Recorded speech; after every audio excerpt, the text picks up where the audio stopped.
Really? When I used to run miles for like 5 minutes, 6 minutes, and it just made me feel so like rusty, you know? Right. Like, what did you do any sports in high school? Mm-hmm.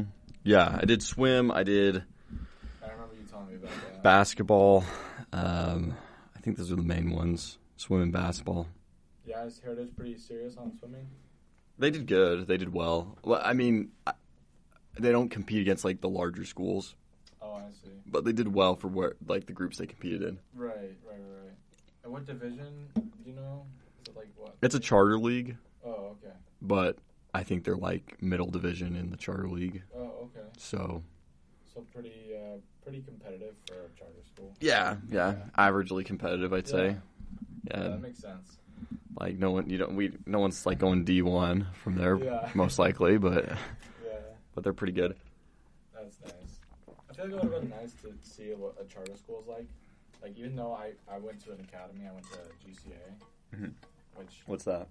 it's a Gilbert Classical Academy. Oh, okay. It's like in Gilbert Public Schools. Yeah. It's like Gilbert Public Schools has like, I think 6 major high schools. It's like Gilbert High, Highland High, Campo Verde High School, Mesquite, GCA, and like, I'm trying to think. I think that's it. And weirdly enough, Williamsfield is not in Gilbert Public Schools. Really? Yeah, it's in Higley. It's like in the Higley Unified District. I'm just kind of like confused because it's like right down the street from Highland. Gotcha. Yeah, so that's pretty odd. Did you like it there? At Highland? Yeah, did you like Highland? Mm-hmm. The only thing I didn't like about it is how hard it was to get new friends. You know, I just felt like there was so many like little cliques of people. Right. People talk about that all the time, but I feel like that's every high school. You know, people always say like, "Oh, Highland has like cliques and stuff." It's like that's every high school. You know. Yeah, it's kind of hard to not have that. At least, like, I think in a charter school is a bit of a different experience where, like, you know everybody, you know? Yeah, the smaller size definitely makes it easier to. I mean, you know everybody, but everyone also knows everybody's business. Yeah. Oh, yeah. Word spreads fast. Yeah. Yeah, everyone's up in everyone's business. But I liked it. I mean, it was fun. It was a good experience, and I didn't mind it. I didn't mind the smallness. I think some people didn't like the smallness of the school, but I think I'd rather. I mean, there are some benefits to the bigger schools for sure, but I think there's also something to be said about like feeling like you're not just a single person in a big ocean of a ton of people, you know? Yeah, how were your school dances? Were they pretty hype or no? A different type of hype. They're not, because like you go to the big schools, they're all mosh pits, right? Everyone's just jumping on top of each other, sweaty bodies everywhere. Land loose. But with, sorry, one sec. You went to Heritage, right? Okay. That's pretty cool. No, it's too separate. Yeah, honestly, I kind of didn't really like the mosh pit high school dance. I probably would have preferred a more like gentle atmosphere, you know? And all like the football dudes and all the basketball dudes would just like take their shirt off or put their tie around their forehead. Check. Yeah, we're good there. Yeah, no, it's... And I just freaking hated it because it was like, I just want a casual, like, I want a casual dance atmosphere. Slow dance with some ladies. Yeah, like I don't want to be peer pressured into freaking taking my shirt off with like 2 million people around you. See, that's... And it's like when you're in high school, everybody's freaking like... Come on, Cade, just take it off. No, everybody in high school is always just like trying to find ways to like put themselves out there too, and it's like maybe not put yourself out there in that way, you know? Well, that does seem to be kind of like, I think like, doesn't that seem to be a problem of today? Is especially when you're in a big group of tons of people. Yeah. You're always searching for something to find some relevance. Yeah. And I think like whenever I was at high school dances, I think a big thing was like the social aspect. And I feel like I love the social aspect of high school and having that in a big high school, you know? Mm-hmm. But I think, obviously the one thing that I didn't like was how it's like, sometimes you're a number, But people do notice you, and they do notice things that you do, and like trying to like improve. I feel like everyone notices. Educational. Yeah, I feel like everyone notices each other. We just don't like.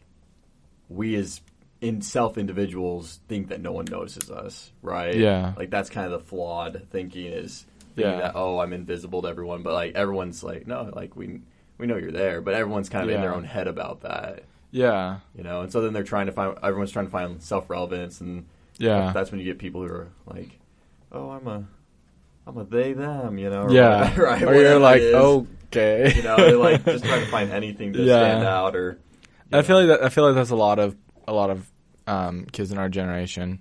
Like, I mean, like I come from a big family, and to be honest, sometimes like there's 5 kids in my family. Sometimes I feel like my parents don't have like had enough time to spend with each kid. Right. And like personally, like looking back, like I personally have learned that like I would like to give my kids more time and development to reach their full potential, instead of just like getting by and like making my family look big and Right. But I mean, I know it's pretty common on like our church, but like I tend to like really put detail into the things that I do, and I feel like it just shows that you care, like even more, But have you started yet? Oh yeah, we're rolling, bro. Oh, okay. You don't have like an intro or anything? No, not specifically. But welcome to the podcast, Cade. Thank you. Thank you for having me. It's gonna be super awesome. Yeah, glad we could.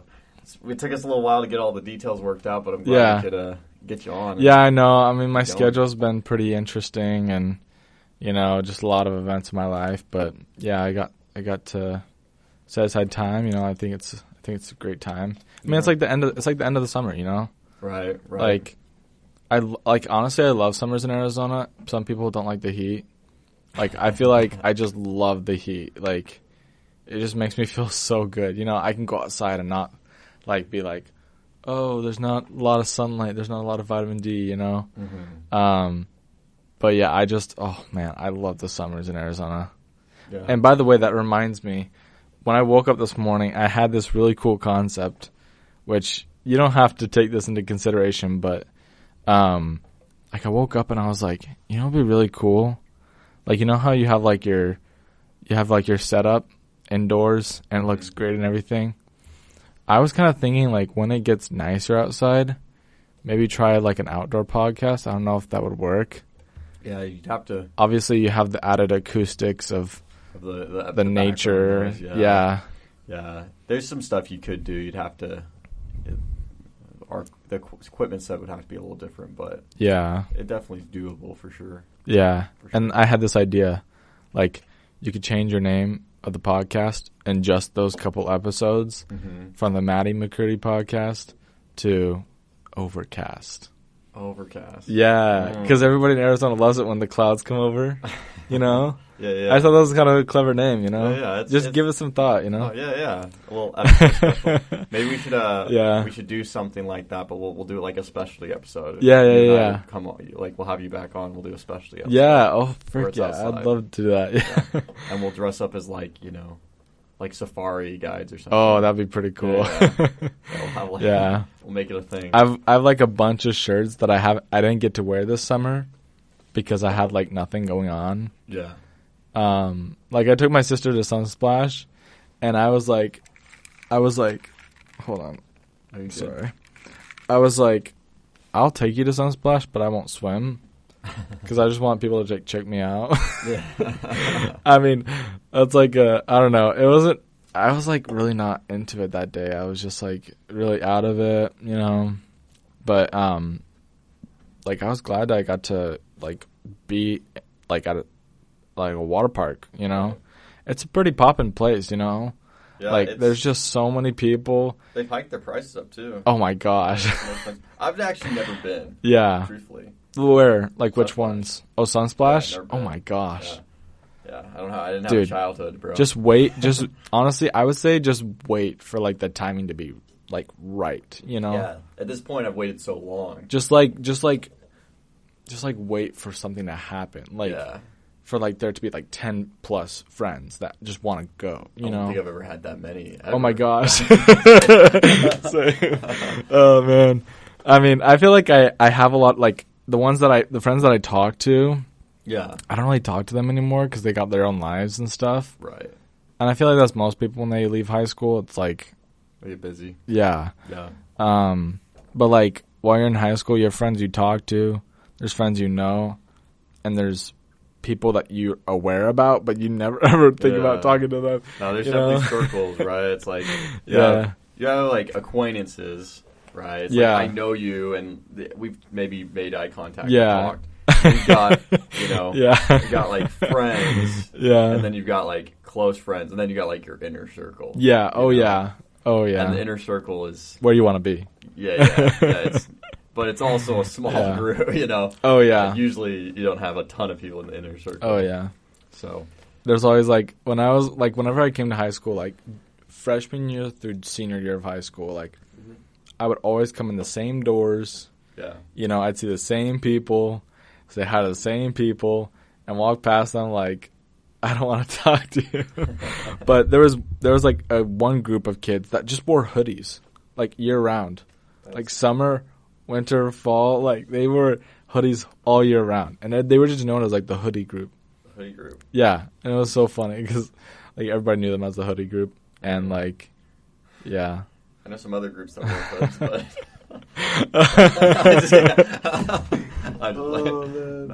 Oh man, I hope this doesn't. What color were their hoods? Huh? What color were their hoodies? Oh gosh. Oh man. They're like all white. Oh my. I hope this doesn't get demonetized at all. We're not big enough. Oh man. Please don't think we're racist. I avoid all racism as much as I can, you know? Everyone of course. Yeah, coming in like the full-on perfect German area race look over here. Oh my gosh. I hope people see past that. Like, honestly. Blonde hair, blue eyes. I hope people see past that and they just see that I'm just like a normal dude, you know? Nah, bro. Like, honestly, I feel like a lot of stereotypes that were like established like way earlier in the past have all kind of like dissipated, and we're all kind of like equal now, you know? Hopefully. Yeah. Yeah. No, I feel like that's the goal. I think most people honestly don't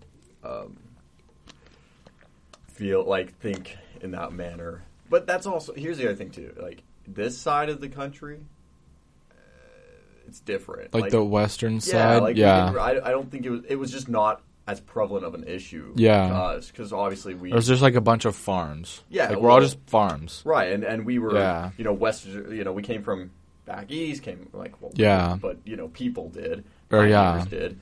And then it wasn't like we had slaves and plantations. Yeah. Oh my gosh, tons no. of that going on. Yeah. But you go to like Louisiana or Missouri or whatever these other some like deep south. Georgia, these other these other states, and it's probably it's a little more prevalent. Yeah. I think. I mean, I don't know for sure, but yeah, I would hate to see like anybody of any ethnicity be treated poorly or treated as if they had a bad experience in the past, you know? Dude, I just don't know how, how can you not like black people? They're awesome. Oh my gosh, I know. And I don't mean that in a weird way. I'm just saying, I'm not trying to like kiss up or anything, but like they're totally chill people. There's most days I wake up and I look down at my skin. I'm like, dang it. Some people say I was black in another life. So many people they say I'm black in another life. Honestly, I wish people would tell me that, and I wish it were true. But even I know that I was also white in the other life. In a distant universe. Yeah. Oh man. I feel like if I had been black in their life, some like athleticism would have transferred over. You know. Dang, yeah. I can honestly. Oh man, like honestly, like recently I've been like running a lot. Like I've been trying to get back into running because like I spent so much time in the gym. And I'm just like I just need to get out, you know. Mm-hmm. Like I think what I've realized is it's better to have a heart rate that's like endurance based versus like strength based. Right. You know, because I think that's how heart attacks actually start. Like they start strong, they start soft, and you don't think it's there. You know, like when I was on my mission, I had a couple like panic attacks that I thought were like heart attacks. Mm-hmm. But I was just stressed, and you know, I was just like bottling up so much, you know. Yeah. And like when I came home from my mission, I was like, I'm gonna cut myself some slack a little bit, and I did that, but I almost did that a little too much, you know. Mm-hmm. And so I'm starting to realize that like my health matters more than anything. Right. Like whether that be mental health, physical health, like emotional health, that is most important, and you need to prioritize that before, you know, even thinking about starting a life with a family or a career, you know. Yeah. You know, because I have uncles that, you know, they have very like diverse like opinions on things. Mm-hmm. Like on my mom's side. On my dad's side, I only have. Well, I have 3 uncles on my dad's side. Right. Which I don't really talk to, but on my mom's side, I talk to more. Like one of my uncles, he. Sorry, real quick, Kel. Is that still recording? Mm-hmm. Okay, just keep your eyes on it. Okay? Sweet. Yeah, like one of my uncles. Big blank spaces in the podcast. Okay. Sorry, go ahead. Is it 30 minutes? Do we need it? No, we're good. We just last time I recorded with this camera, it turned off for like probably 2 minutes. So like in the video, it's like a blank. Oh spot, shoot! Which is not like end of the world, but yeah. I don't like it when it happens. You can clip that part out, by the way. It's at 16. Still going? Yeah, we got 14 minutes until we gotta. Just keep an eye on it. Just clip it out, you know what I'm saying? Anyway, so your uncles. Yeah, so my uncles are pretty cool dudes. Yeah. Like all, like That's on cool. On my mom's side, they're pretty cool. Mm-hmm. On my dad's side, they're pretty much all the same. Nice. Yeah, so like, so I have 3 uncles. Well, I have 3 uncles that are. Like better? Huh? Which side do you like better? I don't know. I think my mom's side's more fun and more like adventure-y. On my dad's side, they're more like business, Where's like your dad from? financial. Are they all from here? They're all from Mesa. Okay. Anyone that has the last name Millett is probably from Mesa. That's actually really factual. Yeah, like, I mean, like, I don't know why, but like growing up in high school, people always be like, "Oh, do you know this Millett or do you know that Millett?" I'm like, "Yeah, I'm related to them." Yeah.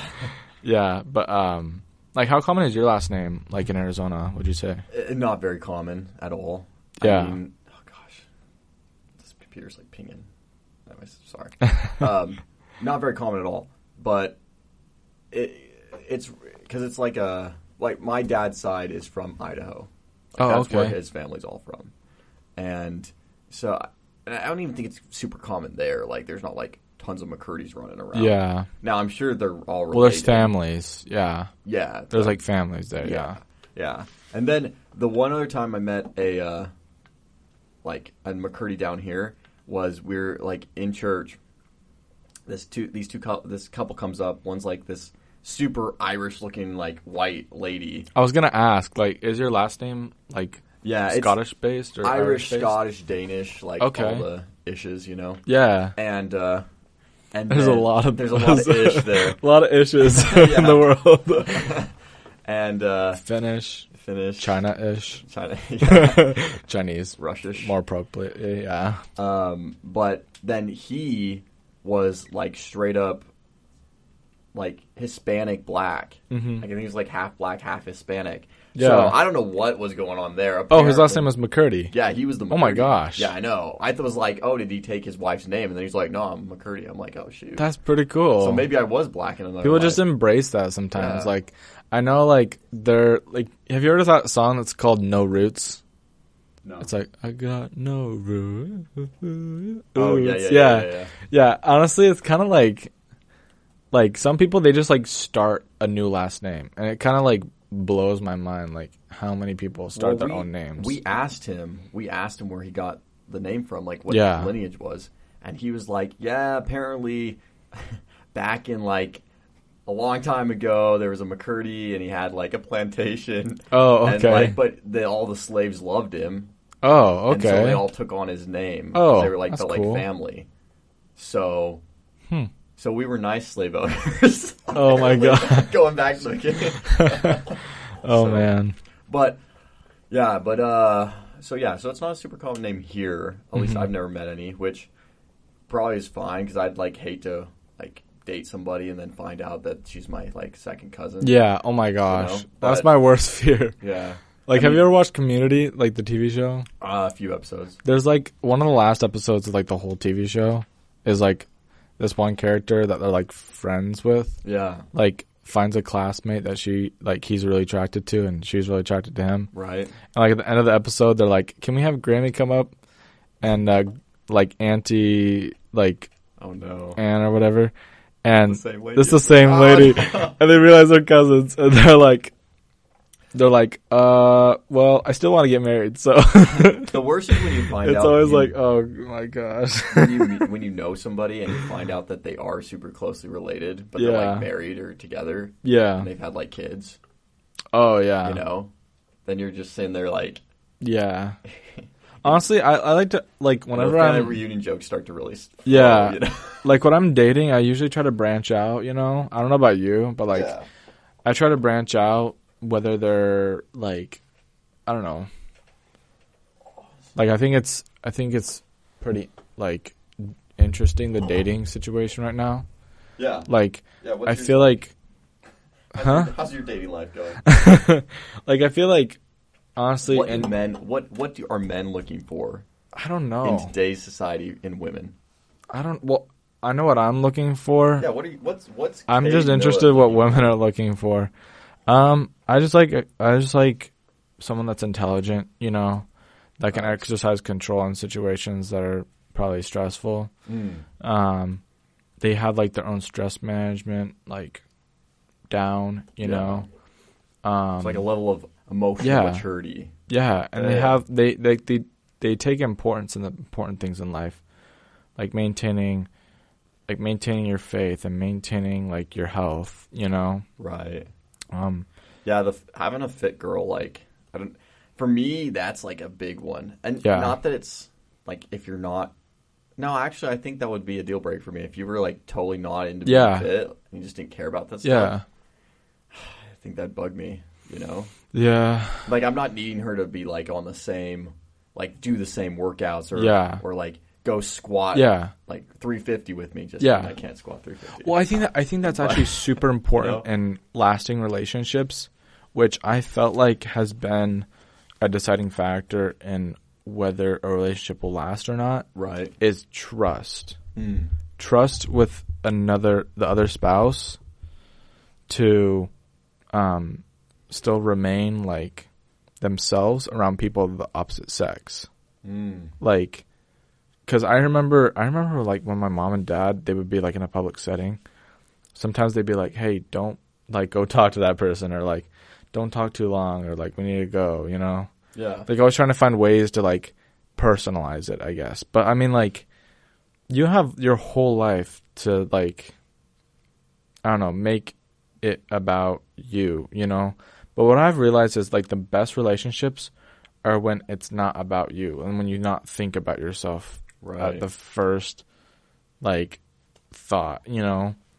And like, yeah, I was just thinking about this on the way here. Like most relationships, whether it's like a father-son relationship or if it's a friend relationship or really anything. No, you keep turned out that way. I just want to make sure it's catching. Oh yeah, you're good. Like, I just think it's so important to just think about others, you know, because like when you're like a child, right? Like you have birthday parties and you know you have events in your life and you try to make the most out of every moment, right? You know, and I think it's up to the parents to really take advantage of those opportunities to teach them, you know, this is the time for it to be about you, you know? Right. And then like when you grow onto your adult life, it starts to transition more selflessly. At least I feel like some people, they will be personal like their whole life. People tend to turn more like inward, focusing on themselves. Yeah. I mean, okay. Yeah, like some people, they'll do that for like as long as they want to. Right. Oh. Like up into their adult ages, and it's just like until they die. Some people. Yeah, it's really alarming. Yeah. I feel like especially if you don't learn some of those lessons earlier in your life, the older you get, the more you just like it's harder to get that into your life. Yeah. Oh yeah. Like it's almost like that one scripture says like, I think it's like in. Pause. I'm going to look it up, actually. Yeah, perfect timing. This is card 4. Are you freaking kidding me? I'm not joking. Don't tell me that, Cal. That makes me upset. You know what we should try? Let's do this. Yeah. I was going to say, it's not... All right. Sorry, folks. Yeah, like seriously, this is one of my favorite scriptures of all time. Yeah. It's in 1 Corinthians 13, chapter 13, verse 11. Mm-hmm. When I was a child, I spake as a child, I understood as a child, I thought as a child, but when I became a man, I put away childish things. And, man, there's just so much context in that. Like, are you telling us you're a man, Cade? No. Well, I mean, I'm trying to become a man. I feel like it's a process, you know? You can say it. Give yourself a plug. Yeah. All the ladies. Yeah. Yeah, like, I just think it's really important to, like, show self-mastery and that, you know, it's a process. You know, it's not going to happen overnight, you know? And I feel like the more you, like, lengthen that process, the more developed of an individual you'll be. Mm-hmm. And the more people will just want to be around you, you know? Right. Like, and I feel like that's really important in just, like, all social circles in the world. Like nobody wants to be around somebody that's always, like, me, you know? Mm-hmm. Or, like, the conversation continues to be about themselves, you know? Right. And sometimes people do that without even realizing it. Right. You know? And, you know, it happens. Sometimes it's nervous chatter, right? Yeah. It's always easier to, because you know you, right? Yeah. It's always easier to bring yourself up. Yeah. But that's the thing. Everyone likes talking about themselves. So yeah. if you can not talk about you and turn it to where you're like, you know, hey, tell me about you. Yeah. People are like, oh, yeah. Or they open right up. Oh, yeah. But that's a skill learned, and it's learned by doing it. Yeah. I feel like I really, really nailed that down on my mission. At least at the latter part of my mission. So I was originally signed to Armenia, but I was Where is that? relocated. I don't even know. I know it's like I actually looked it up on Google the other day. European countries? I looked it up on Google the other day, and it's like northern Middle East. It's like Western Asia or Eastern Europe. So however you want to identify it, okay, so it's like landlocked nation in between all those regions. That'd be it's a huge mix of a lot of things. I would not want to live in a small landlocked European country. Yeah. You know what I'm saying? It's pretty stressful, actually. That's what I'm saying. Yeah. Like there's just so many big countries around you that could just literally nuke you any second. Right. You know? Like that's what I'm saying. Like I don't know if that's like something that I want to be putting out there, but like honestly, people have had worse conversations, okay? How can you say the N-word like that? Nuke. Come on, dog. Oh man, let's normalize the use of the N-word, which as in not the word that people nuclear. Normally think about. So let's not say either word, okay? Yeah, or yeah. Yeah. So it was really interesting. This like wild. Yeah. This episode's gone wild. Yeah, like oh man, I just love that country. Every time I think about it, I'm just like, I love those people. They're so hospitable. They're so giving. Like that's always the people. That's what you get. That's what you get when you go to Armenia. You know, like even like if they notice you're a tourist, they'll be like, like they'll kind of give you a second glance. You know. Yeah.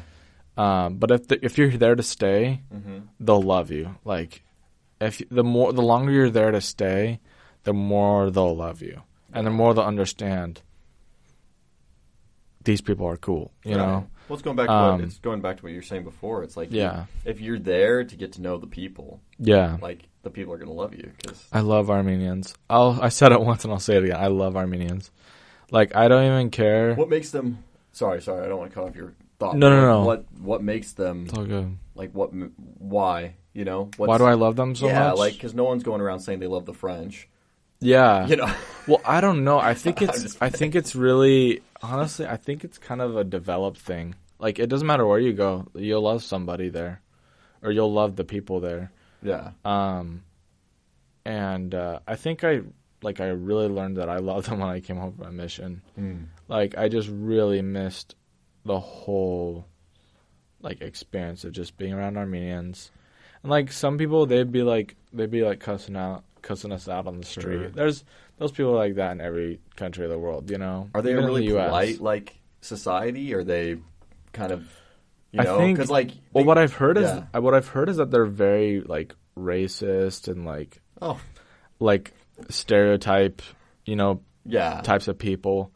But I mean, like, I feel like that's every country. I've said this like 10 times already. Yeah. You know, but it's a very old civilization, I would say. Because all the younger like generation of Armenians, they're all like speaking English, or they're speaking Russian, or they're speaking French along with Armenian. To kind of preserve the culture a little bit. Yeah. Oh, really? See, that's one of the cool things about some of these other, like, if you live in like Europe, or like you're like these people who live there are speaking not one, but they're speaking multiple languages. It's impressive. It's super impressive to me, honestly. I can't even get English. Yeah. So what I've realized is Russian isn't really that hard. Like, people think it's like super hard, but like, I think one of the hardest things is understanding the letters. You know, because people will look at it and they'll be like, "Oh, I can't read that," you know? Right. Like, as soon as you learn to read it, and as soon as you learn to understand that, like so many words in Russian are just English words with like an A or U or N at the end of it. Like, I feel like that's a lot of languages, but like, theirs is trying to be like Latinized. You know, and like, there's like, I don't know if people know about the romantic languages, like French, there's Latin, Spanish, Portuguese, I believe, and English. And I think there's like one or two other ones. Is English in that mix? I thought English is in there. Yeah. Okay. And so, well, I think English is like more like probably formal English, not American English. Yeah, formal English. Yeah. So yeah, it's a pretty tough language. I mean, when learning languages, I've learned so much about language learning, like while I was on my mission, when I came home from my mission. Right. And I think the main thing you have to know about every language is that you have to like understand that it's not like all languages are pretty relaxed. You know, they try to make it most relaxed as possible. Right. And like in Armenia, they use their hands a lot to like gesture things. And I feel like that's really prevalent in like Italy and like, I don't know, like in China, they like put their fist up or whatever. I don't know. Or like angry businessmen in like Times Square, like, Yeah. But yeah, like I think learning, I have a whole thing about language learning on my phone. I gotta pull it up. There's so much golden stuff on it. Yeah, I'm trying to find. So do you speak did you learn the language? Do you speak Armenian? Yeah, I'm still trying to keep up with it. In fact, when I opened up my gospel library app, it was in Armenian. Oh, cool. So like when give us a little like I don't know what you can say, but me kiç kapatmam hayranum. Like I can explain a little bit in Armenian. That's what I was saying. Yeah. Yes, հասկանում եմ մի քիչ հայերից. Like I can understand a little bit from Armenians. Բայց դժվարը man,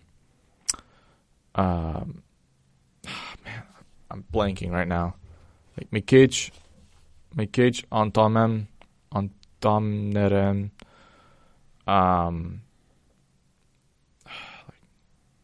խոսել. Like they speak so fast. And I feel like every language we speak so fast. You know, in fact, I was at work the other day and like I realized how fast I was talking. Like, yeah, like I kind of got carried away a little bit, but you know, like I was just trying to like explain it in the most efficient way possible. And like I work at a 24-hour pharmacy, and so it's like it's pretty important to like want to get through multiple customers, right? You know, and like like cut time in between, you know, but you really can't rush a whole lot at a pharmacy because like they'll always like make things to take time. Like they'll always make like a system so that you have to take time and put detail into it instead of push out a bunch of numbers. Yeah. Which I feel like is super difficult for a 24-hour pharmacy. It's kind of an oxymoron, 24-hour pharmacy.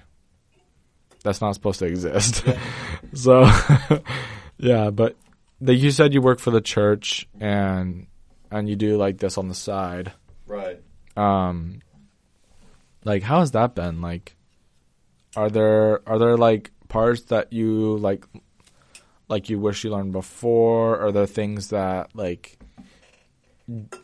people should know about, stuff like that? Yeah, I mean, so the whole journey of working for the church has been unique and different because I didn't like go in thinking, oh, I'm going to get employed by the church. That wasn't like the plan, right? Yeah, that wasn't my plan. It was God's plan, right? Yeah. Shout out Drake. Yeah. But yeah, I mean, it just started working where I was, because I developed that service missionary training program. Yeah. Me and Eldon was his name. I don't know if you ever met Eldon. His name sounds familiar. Yeah. So we were in the mission together, and he kind of had the concept and some of the he was like, hey, we should really develop some sort of training, kind of like an MTC because we didn't have one. Yeah. And Missionary Training Center, that's what MTC stands for. And I was like, okay, cool. And then he and we kind of built a basic structure of lesson plans, and then we ran it for a month. Yeah. And had a few students, and then he finished his mission. What's his last name? Haymore. Yeah. You probably didn't meet him. I think he was gone. Yeah, he's probably finished by the time I heard about it and listened to it. So we did so after he left, I kind of just felt like, hey, this could be like we should try and make this as available for everyone as possible because it's needed. Yeah. And the thing about the church, and I've learned this over time, is it's no different than any other business. Only from the standpoint, obviously, there's the gospel doctrinal part of the church, and that part's the church, and that's the religious part. Yeah. But when it comes to the operations of the organization as a whole, it's just like every other business, and it's just like every other massive corporation, because the church is a massive corporation, an organization. It's a massive, it's like a growing business, yeah, and they've got tons of operations and work and amazing things they're doing, but. Just like if you were to go, it operates, I would say, a lot like a government organization. If you were trying to do something in the government, they'll tell you, oh, it's going to take forever. It's going to take a long time. Like, things are going to move slow, comparatively. And it's similar, it's the same thing in the church. I mean, there's lots of volunteers, lots of employees. And there's lots of moving pieces and miscommunication because you're working with people. So I think that's one thing I had to learn. I think the church is so dang organized. Like I look at all these companies that I've worked at, I'm just like, yikes. Yeah. They got some improvement. I think honestly a huge factor in that is money. Yeah. It depends on the department you work in. Because I would say from what I've done, as far as like the missionary realm, so the church has like a welfare slash like there's lots of departments slash like charity, and then they got like missionaries, and then they got like the big ones member based. The big ones are missionary, temple, and family search. Those are the big. Oh yeah, those are the big three departments that have the biggest genealogy. Yeah, and they're which great. I feel like goes in with like member base. Yeah, and they're great. The department I've been in has been the service mission department, which is in HR. Okay. And that's switching over soon, but I would say that department is not a bad department to work in. It's not, but it is a little different work having service missions in there because I think they serve two different functions. Yeah. And so in that way, it's that I think where they've been trying to grow it and it's been new. Yeah. With all new things, there's a lot of, kind of figuring it out as you go, Yeah. and tripping and falling and getting back up Yeah. and figuring it out again. The growing pains, if you will. Yep. Yeah. So that's something I've learned working there. But I think the biggest lesson I probably had to learn working with the church was there's a lot of times where you feel inspired to go do something. Yeah. And there's a lot of and you feel like so good about feel so right about it, and you go and do it. Mm-hmm. And there's a lot of people who Tell you you're wrong, or say no, don't do that, or they actually try to stop the process from moving forward, whether that's intentionally or unintentionally through their own inability of knowing what to do or how to do it. Yeah. And you start to scratch your head and go, wait, so if this is the Lord's, like God's church, but it's like you're feeling so much adversity from the same organization you're trying to help. I think that was the hard part for me, because there was so much adversity trying to push the program forward and get it into the people's hands and get it to the right places and grow. And I was like, man, like if this is the Lord's church, but the adversity is coming from the Lord's church, like that was hard for me to like comprehend. Yeah. And what I really had to realize was that the Lord's church is great and the doctrine's perfect. Well, the doctrine's perfect. The doctrine is perfect as it can be. And it's correct and it's true. Yeah. And when they say like the Lord's house is a house of order. Like, yes, his doctrine, his gospel is about order. Yeah.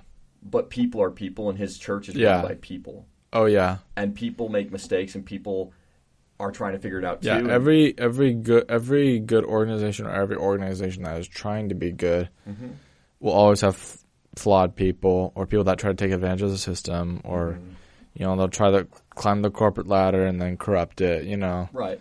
Happens everywhere, And, like, it all happens because of greed. It all happens because of pride, money, like, just, like, what am I trying to say? Like, there's one thing that I wrote down, like.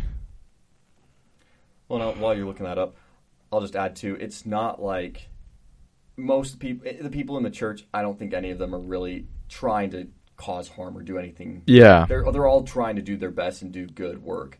But once again, people are just, people are people. And they're trying to figure it out and learn as fast as they can and do it to the best of their ability, but they're not perfect people. Yeah. And so that's what I think I had to come to the realization is just because you're having hardship or challenges that are coming from a group that you're trying to help doesn't mean that it doesn't invalidate the trueness of the gospel or the church. Yeah. It's just the fact of its people. Yeah. Like, I just looked it up. So, I have the most random notes if you look at this. You want me to read it? Yeah. We as a human race are better together. Facts. But why do we separate ourselves? Pride, money, stuck-upness. Probably. Care for others besides humans. Yeah. Do you want me to go good store name? Bob? That's totally random. Like, those are my running thoughts. Those are your thoughts? Yeah. But mostly focusing on the first one there. Like, I feel like sometimes we get really stuck up or ornery, and I feel like it really gets to our heads, or, we just go back to that childish instinct to just why do you think that make it so personal, Why do you think that is? Well, I think it's because some people, like, probably grew up in wealth, probably. They feel like their actions could be, what's the word? Like their actions wouldn't be,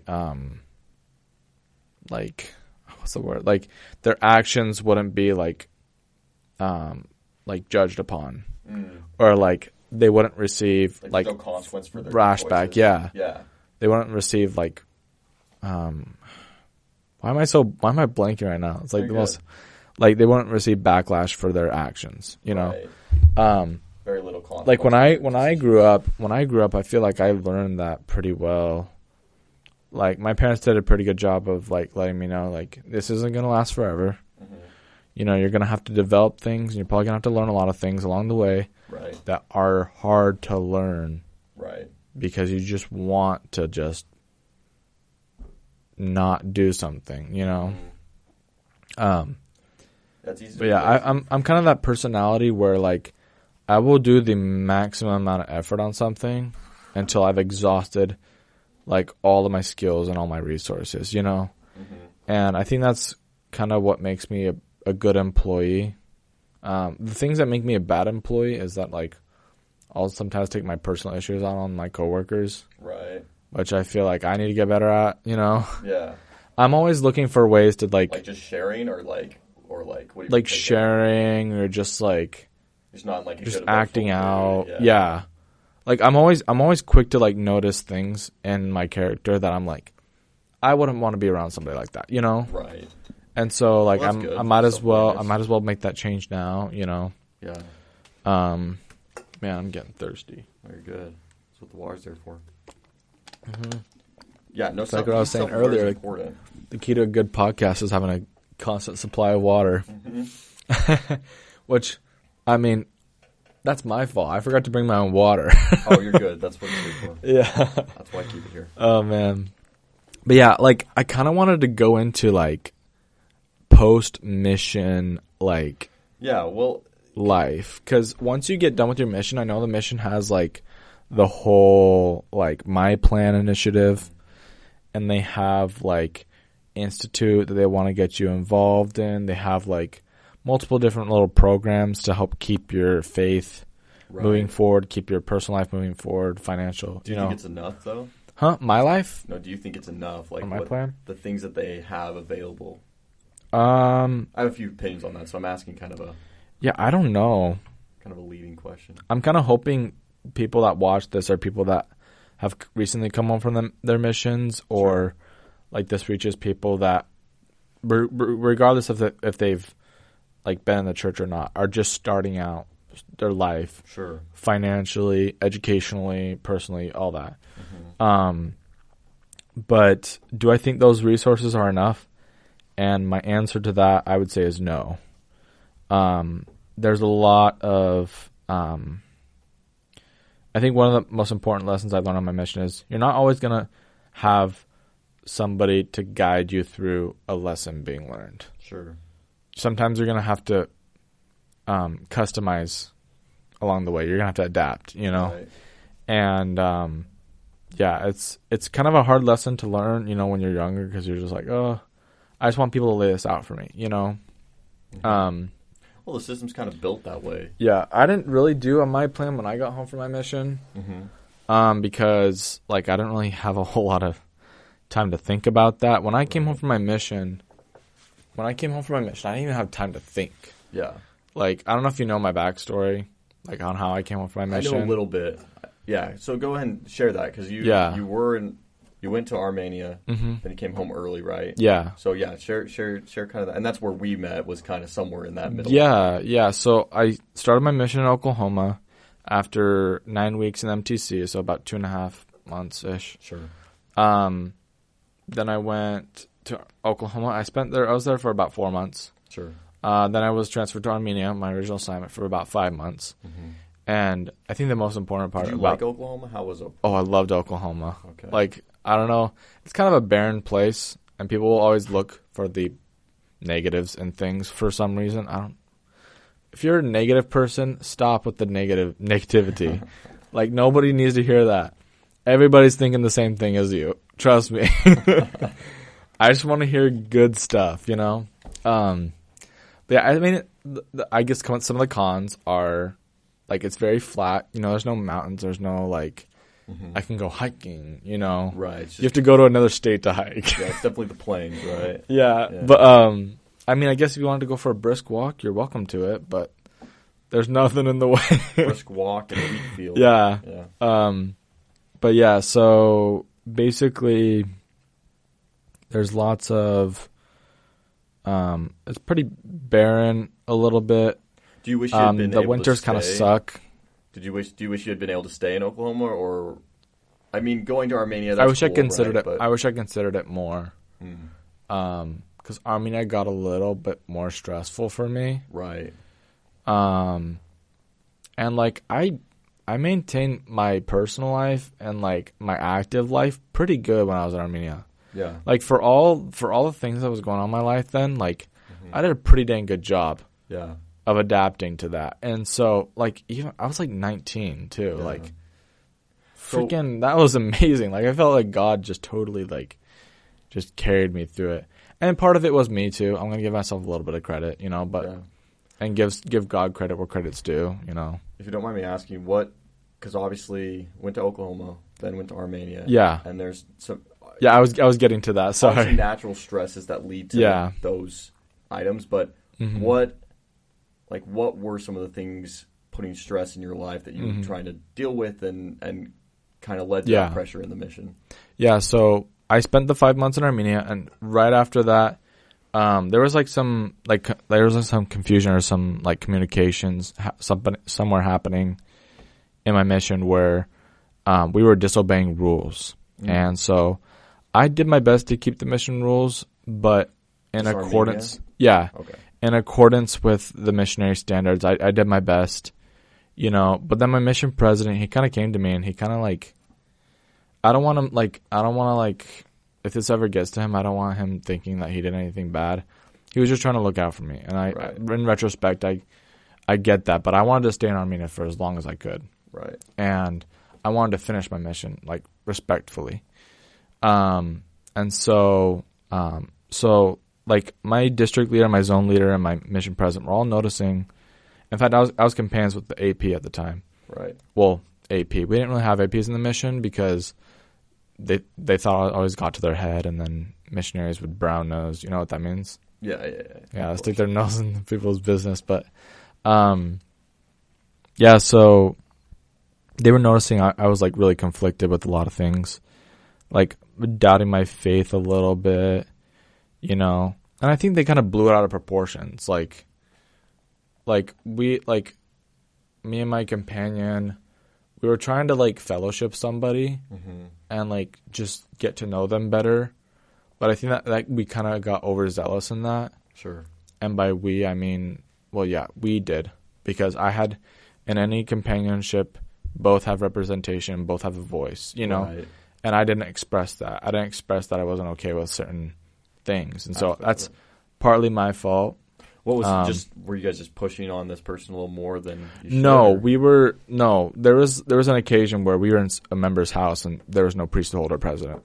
Oh, gotcha. Yeah, and so I was aware of that rule, but I wasn't willing to go to that length to fellowship a member or an investigating member. Right. You guys just kind of saw it as like, we're trying to help this person out. Yeah. I mean, nothing really happened. I mean, we just kind of just trying to do talked and everything, but we get when a mission rule is a mission rule, it's there to keep us safe, you know?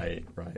And so my mission president, he asked me all these, like, interrogating questions, and I'm like, I was just trying to be a missionary. I was trying to, like, do our job. Like, that's all I had in mind when we went to that investigating member's house.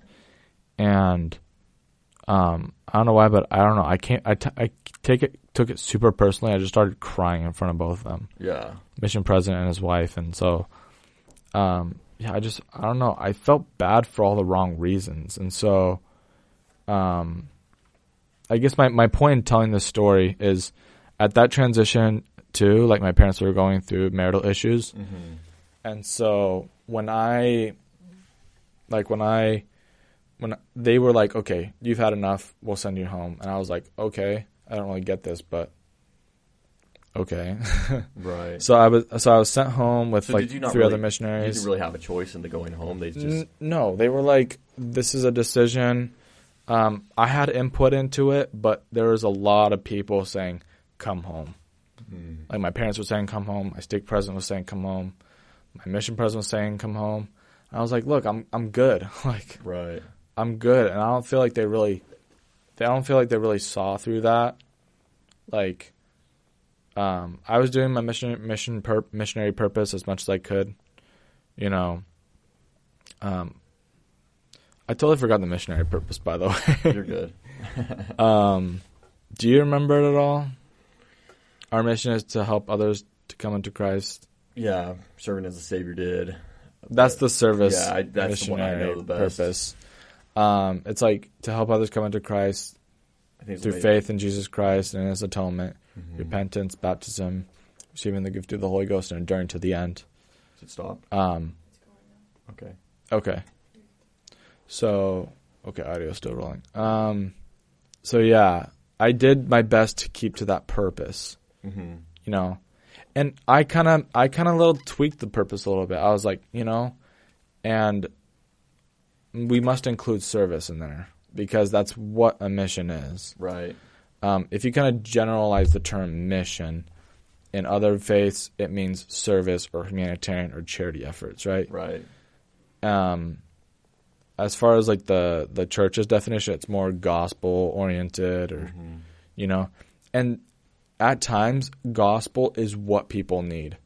But I feel like more so than anything, people need financial stability. Sure. And so I feel like that's not really something that's talked about. You know, that's not something that's really encouraged. Right. Well, that's probably hard for and the like church all nations, really. Yeah. Well, it's probably hard for the church to make promises to people Yeah. from the standpoint of financial, but yeah. But yeah, no, I think even just acts of kindness, right? Going and Yeah. helping somebody, those speak equally loud as speaking to someone about Christ. Well, when you do service without talking about yourself or talking about the time that you set aside to do this, like it really speaks louder than words, sure. You know? And so, so kind of going on from that, like I came home and then I was like, you know, I'm kind of unsure what to do at this point. I'm thinking I should probably just end my mission because, you know, what the heck, what's you know? The point, right? Yeah. And so I was introduced to David and Donald Amaral, the Gilbert, Arizona missionary presidents, which I think they're released now. Yeah. So, which I haven't talked to them in a while, but I mean, I'm sorting through personal stuff in my life right now. But basically, I was introduced to them, and I was like, "Oh, that's cool! You guys have a service missionary training center, like, or a service mission, like, yeah, I'm totally open to that." And so, you know, I got more acquainted with the service mission. I served in various areas. You know, I served in Project Cure, which some of the Chandler service missionaries serve in. I served in like Midwest Food Bank, lots of food banks, lots of charities and stuff like that, and I loved it. You know, right. I loved the whole like you can just serve where you are. You know, I thought that was really cool, and I was like, you know what, I probably would have preferred to just do the service mission as opposed to going out and serving a proselyting mission, because you focus on the most important things, which is service, right, to people that deserve it, you know. And so, yeah, that's where I met you, and so, yes, sir. Yeah, so I was like, they're like, you should go to the service MTC, and I'm like, okay, cool, yeah, let's do it. And so, met tons of people from the Chandler Service Mission, met Sister Cook, which is now Georgia, met your sister Megan and Nate. Odie, yeah. Oh my gosh, that's good people. Elder Perks. Oh man, what's his first name again? Elder Perks. Yeah, Spencer. Gosh dang, I'm sorry, Spencer. I forgot your name, but yeah. So that was pretty cool. Like that, I got to experience that. Like emphasis on service versus proselyting. And, like, I wasn't opposed to proselyting. In fact, I was actually pretty good at it. Sure. But I don't mean to toot my own horn, but I loved proselyting, and I was super good at it. But I just love the service way more. Yeah. And so I just focus on the most important things, you know. And I really feel like that really bonds the community. Sure. It bonds the divide between, you know, groups of people, you know, whether you're politically divided, racially divided, or, you know, however you want. It really bonds groups of people together. Well, and there's got to be, I think that's why you're starting to see a lot more integration of the programs, because people are realizing there is a lot of benefit to both. And that's what we focused on in the training was we're out doing service, and service is important, but more than anything else, we got to make sure that missionaries' testimonies are built as well, whether that's vocally, whether that's sharing it, or even through doing service. So I think there's got to be both, and both are super important. Yeah. Unfortunately, and that, once again, they're growing programs, and we're always learning. And so it's super cool to see the international aspect of the service missions. Like, I just think it's super neat. Like, service isn't just happening in the U.S. Yeah. It's happening worldwide. And so the more inclusive I think we become, and the more resourceful we become, I think the more just net positivity that we'll give to the world, you know? Yeah. Well, it'll be interesting to see because, proselyte missions being sending people to different parts of the world to teach, it's expensive. Pretty stressful. Sometimes. There's lots of, the world's getting more and more dangerous in some places. So, you'll start to see more often than not, I think, more and more service missions and missionaries in these international countries wanting to service mission and staying home. People always think, I need to go out into the world to make this huge difference. Mm-hmm. Honestly, I would say the biggest difference that you could make is serving in your circles. Right, because you develop those bonds and you develop a sense of love and trust. Mm-hmm. And I feel like that is most important. That's almost probably more important than prophesying the gospel. Mm-hmm. Because that will lead to gospel discussions. Yeah. And that will lead to people wanting to be interested more than, here's the gospel, or, right. Here's the Book of Mormon, or here's the scriptures, or here's the Bible. People tend to be more accepting if you're looking to serve first. Yeah, absolutely. So you came home, did the service mission and training center. What was your what was your experience like? Because I know transitioning from mission to one of the things I read that you sent me, and then also we've talked about, is there obviously is still, and definitely then and before then as well, a kind of a view, especially here, probably Utah, Arizona, Idaho, some of these more western states that are a little bit closer to church headquarters, that view service missions in a slightly different light as kind of a backup plan. Yeah. Mm-hmm. And so, and that's getting better and better. Honestly, I think it should inclusive. I think it should be just missionary work. The main focus. Right. Because, think about it this way. When you do a proselyting mission, you're going to have to get to know so many people. And, the point is you're going to leave them anyway. Mm-hmm. If you serve in your own circles, you'll know those people for your whole life. Yeah. Were people supportive of yours? I'm sorry, what? Were people supportive of your service mission? Oh, yeah. Oh, definitely. Okay. Yeah. Cool. All the missionaries and all my friends inside and outside of the church, they were like, this is awesome. Good. Yeah. In fact, I posted on my story, as soon as I got home. It was like, do you want to learn more about serving in your area? And, 92% were like, yes. And I DM'd the people that said no, and I'm like, did you mean yes in red? So I just thought that was funny. But yeah, oh man, looking back, like I said before, you're serving a mission your whole life. Mm-hmm. If you really think about it. Yeah. It's not just 2 years. Yep. And it's not just 1 year. It's not just 6 months. It's not just 8 months. For me, it was 17 months. But it's not just that time period. It's your whole life. Right. And so, I think what was really important and for me to realize is when I came home from a mission, I helped my family in so many ways that kind of really helped keep our family together. Yeah. And I don't know if I said this before, but my parents have officially divorced. Yeah. And it's been really sad. It's made me really confused on a lot of things as far as, sex or, just social life or dating life, or who to trust. I feel like that's a big thing too.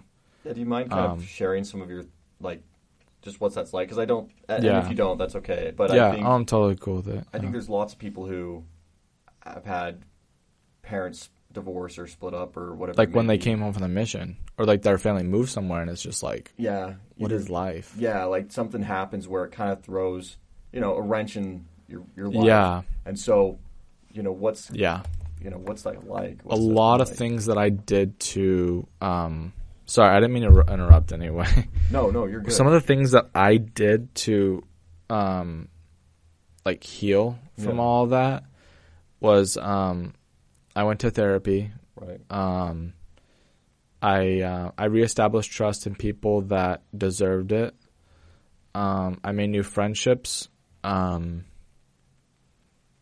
I think, honestly, like we were saying before, like, having a lot of friends is not like I get it's like a statement that you're social and that you love people and people love you. But really, honestly, I think it says more than anything is that you care about your image more than you care about how you actually are with people. Mm-hmm. And so I, like coming home from my mission, I was like, I got to make friends with people that actually care. Right. You know, or that are actually willing to set aside time, put thought into what they do, and not just their heart. Right. And so, so I found friends. One of my friends, Brian Villa, I hope he watches this. He's one of those friends for me. You're one of those friends for me, for sure. A lot of service missionaries are those kinds of friends for me. Mm-hmm. And it's taking time to reestablish trust in the people that deserve that trust, and that you know you're willing to trust. And so I think one of the takeaways from this podcast that I hope people that are watching is reestablish trust in people that deserve it in your life, and they're willing to put time and thought into the things that are happening in your personal life. Because I don't know if I told you about this, but actually transitioning from mission life, service mission life, to my personal life, I ended up in a mental health hospital 3 times. Yeah. And I had attempted suicide. Mm-hmm. And so those were some very dark times for me. That I felt so abandoned by my family. Right. That I felt so alienated from people that I should trust. Right. And I felt like, what the heck? I can't trust them anymore. Right. You know? And if you're feeling the same way, trust me, you're not alone.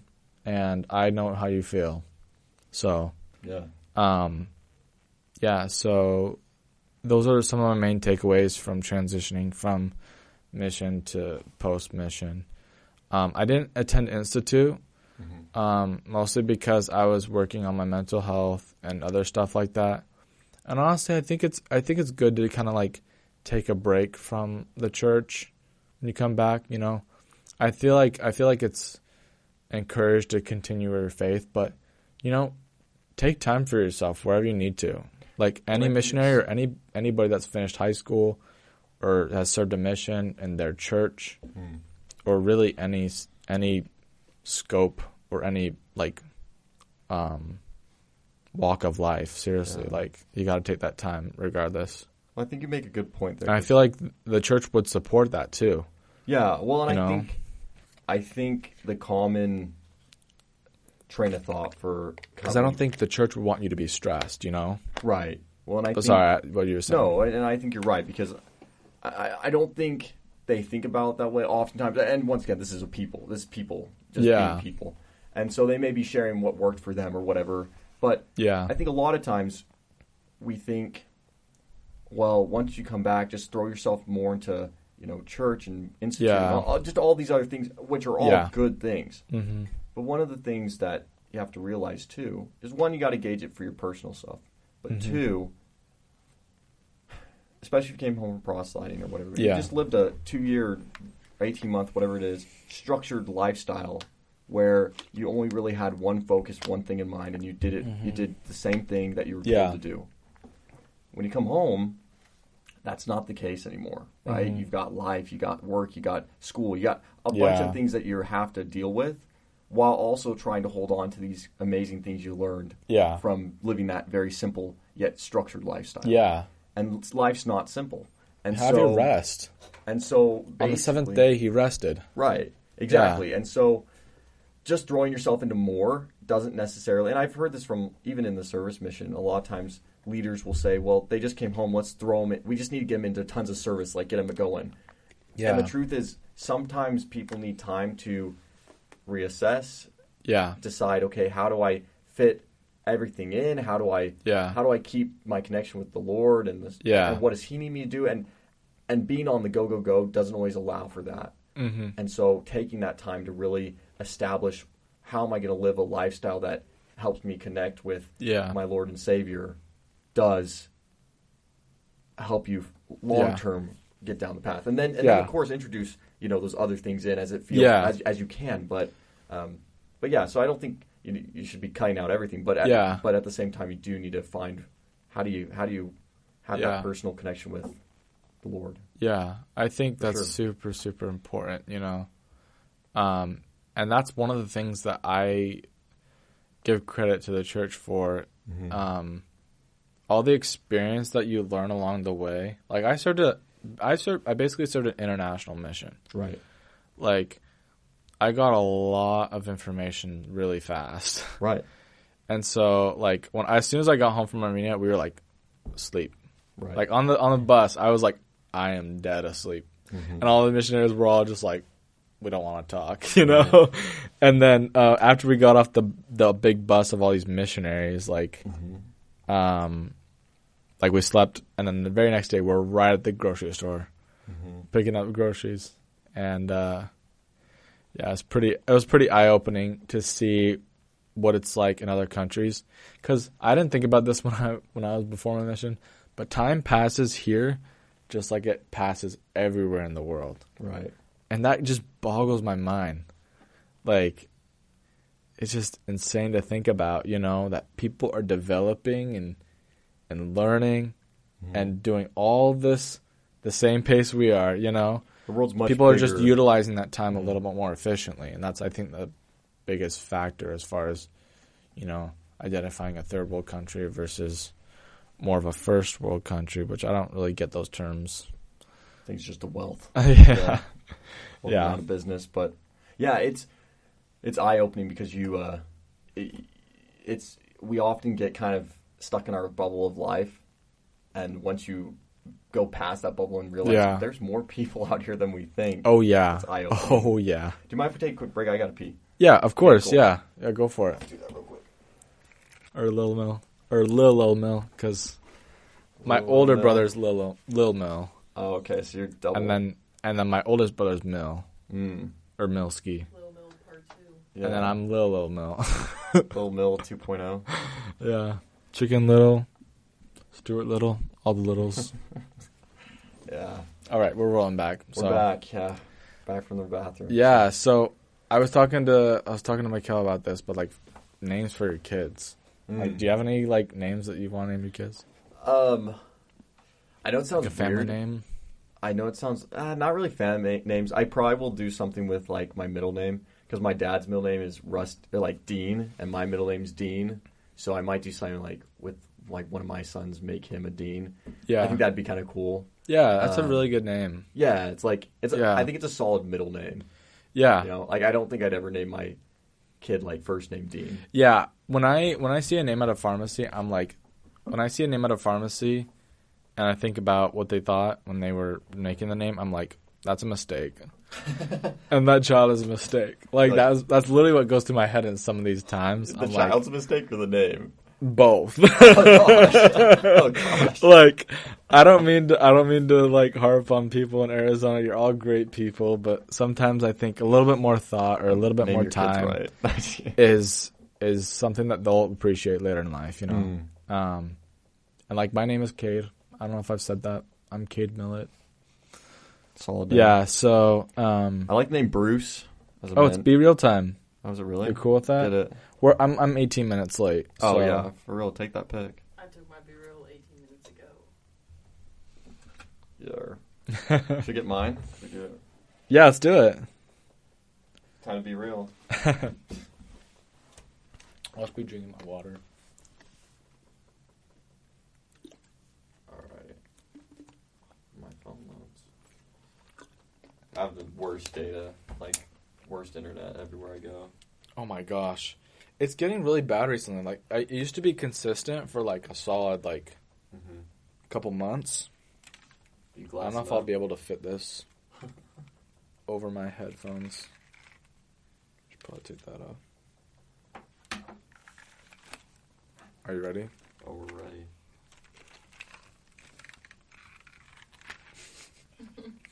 Oh my gosh. The W look.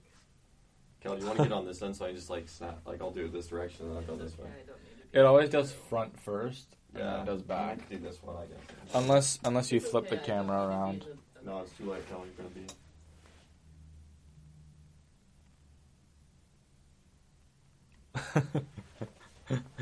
Sweet. I just had to. In fact, I'll keep my Oakleys on for the rest of the podcast. Dope. It makes me look. So I should have brought mine in. It makes me look official tissue. All right, we were real, so we're good. That was one of the things I want to talk about is like names you want to potentially name your kids. Yeah. Like I have some golden names, which I don't want to share because they're just so golden. Someone's gonna just take them. Somebody's gonna take them.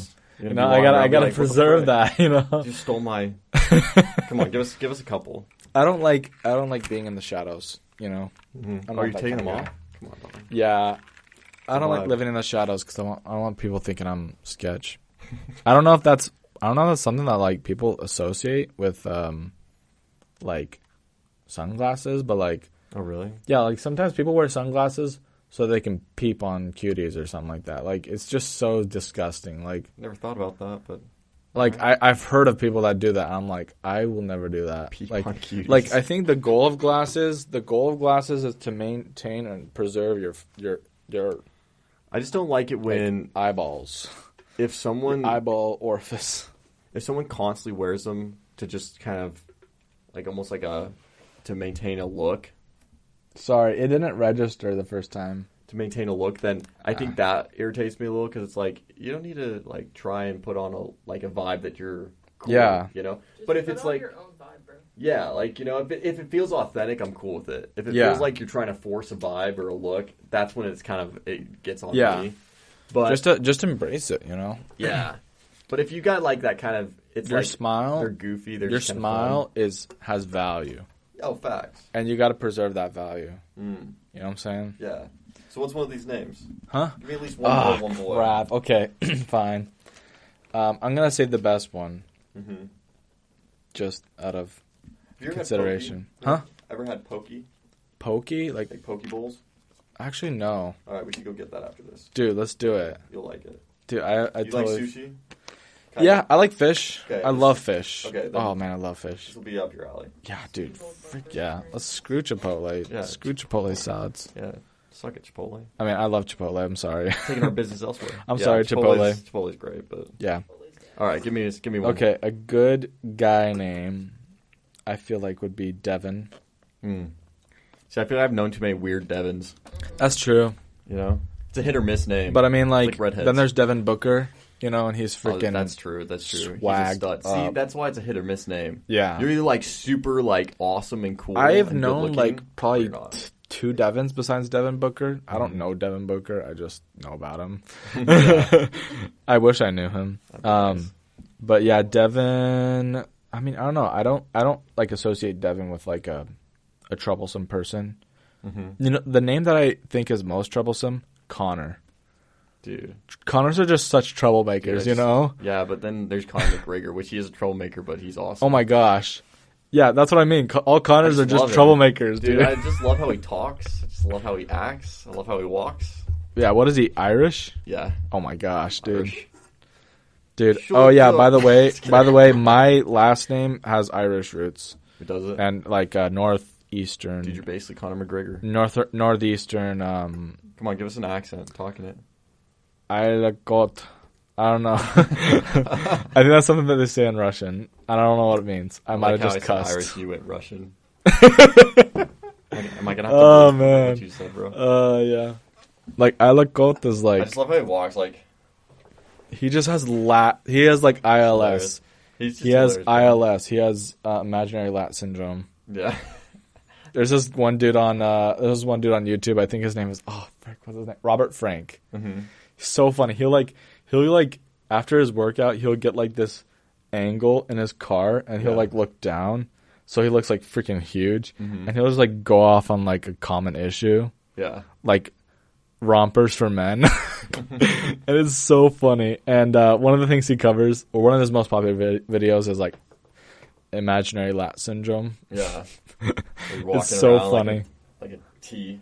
Yeah. Yeah. Like overdoing your lats. It's like, dude, come on. We know your lats aren't that big. Right. You know? You're just spreading. Just hit the gym, dude. Just hit the gym one day. Yeah. And you'll see instant improvement. But back to the names. I got super off topic. No, you're good. I think Sam is a good name for a boy. Yeah. Because you can't really misspell a Sam. True. And most Sams that I've met are pretty generally nice people. That's good. One of my favorite names for a girl, which I think is underrated, Alaska. There you go. Yeah. Going with the states names. Yeah. Get a Caroline. Carolina. Carolina, yeah. Yeah. I think Kennedy would be a good name for a girl, but I think Kennedy is a better middle name. Yeah. I'm going to name my kid I thought Florida. about it. Name your kid Florida. Florida. No, I feel like a good guy's What's up, name New is Hampshire? Braxton. I like the name Braxton. Braxton's pretty chill. Yeah, it's hard that's when what you I'm know saying. someone Like, annoying. that's what I'm saying. Like, once you name something, like, your reputation, like, resonates with people, you know? But you can't name anyone Emily. True. Because everyone knows an annoying Emily. That's so true. Or Grace. I know a lot of annoying Emilys, but there's I know a couple good Emilys. There's this one girl that I knew in high school named Emma. Yeah. But she insisted that people pronounce it Emma. With like 2 M's. The drawn like, out M, huh? What's the point? Emma. Like, do you double pronounce it? Like, or are you going like, like really old, that you just the you know? She just wanted to be dad, bro. She's like, She's how about no? Yeah. Yeah, exactly. And then, like, I have a bunch of good middle names, but, like, they only go well with a good first name, you know? Like, a good solid middle name, which I feel like is, like, pretty dang, like, classy. Yeah. Patrick. That's, like, a power move, you know? Yeah. Like, my middle name is Patrick.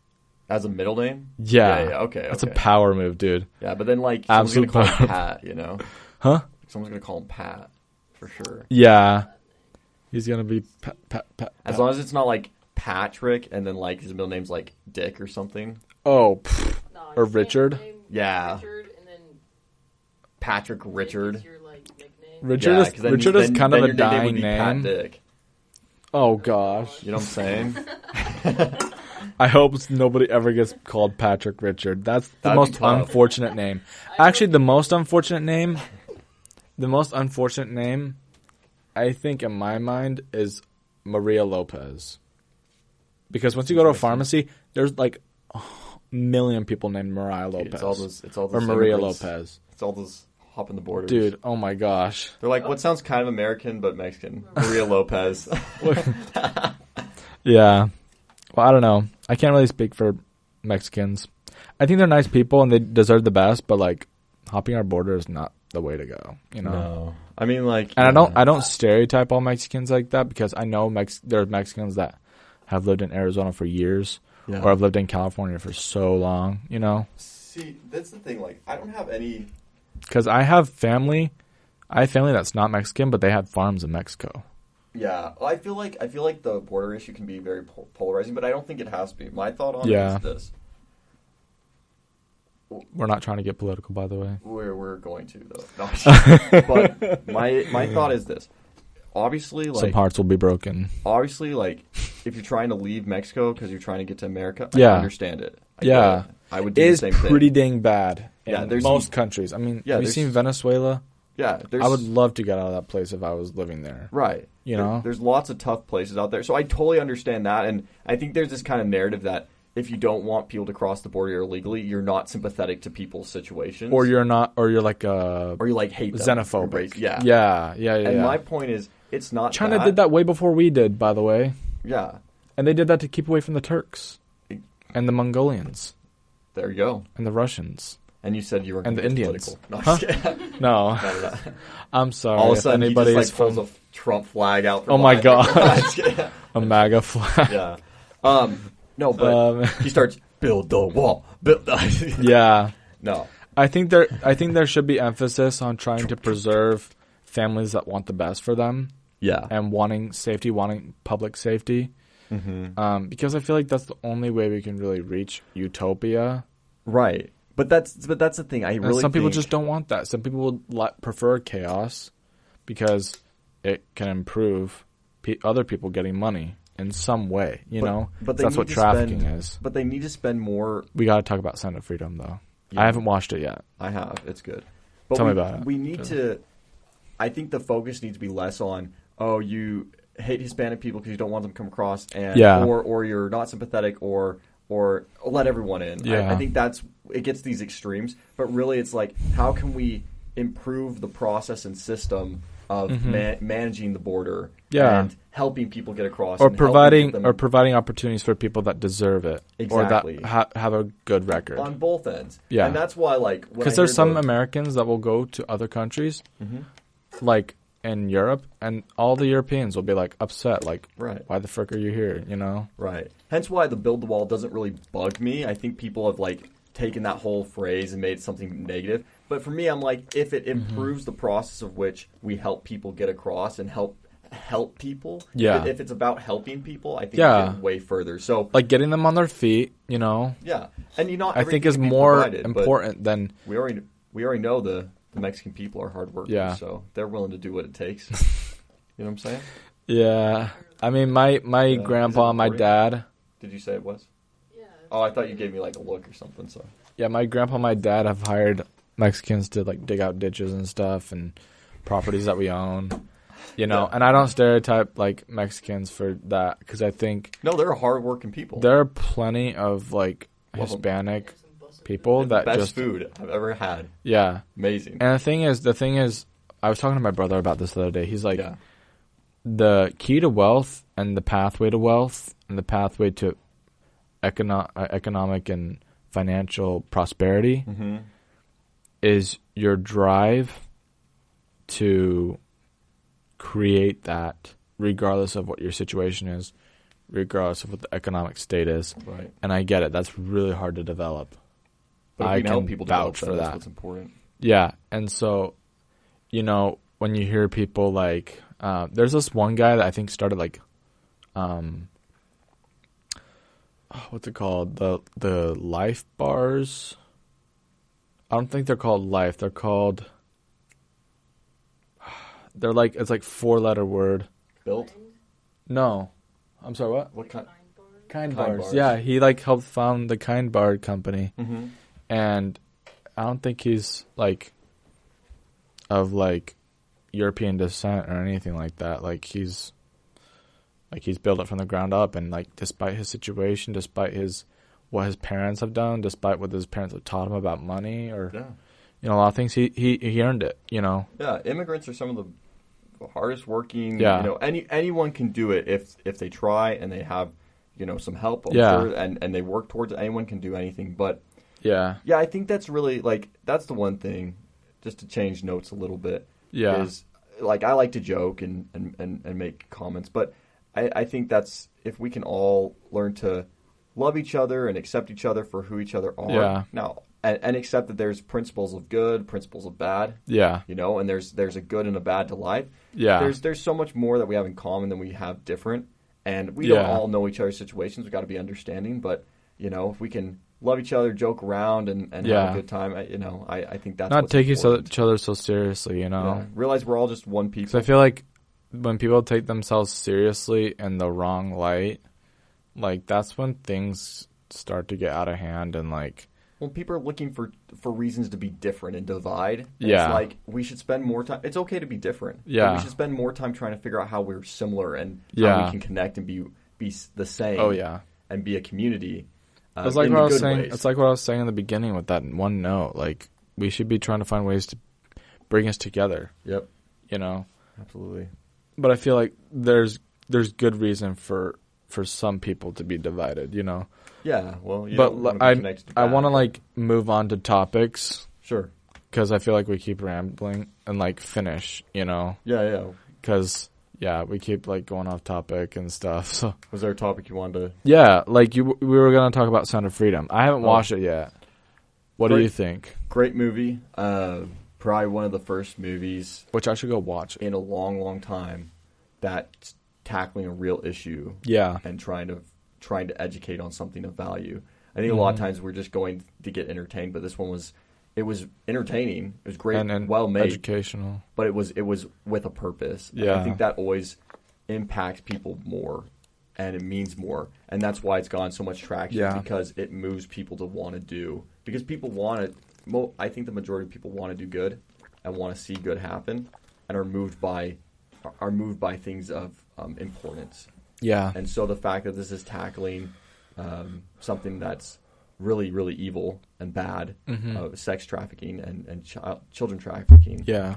and it's working to try and stop that, I think people resonate with, and they want to stop that and be a part of helping stop something that's so bad. So, yeah. I got to go watch it. It's a great movie. Definitely go watch it.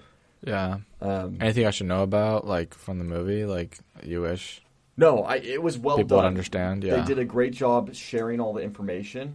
Do they have, like, personal testimonies in it and stuff like that? Yeah. That's cool. So they did a great job sharing the whole story, but not... It could have gone way darker, and you could have been, like, almost like that's too intense, because I think it's a hard topic. But they did a good job, good balance, so...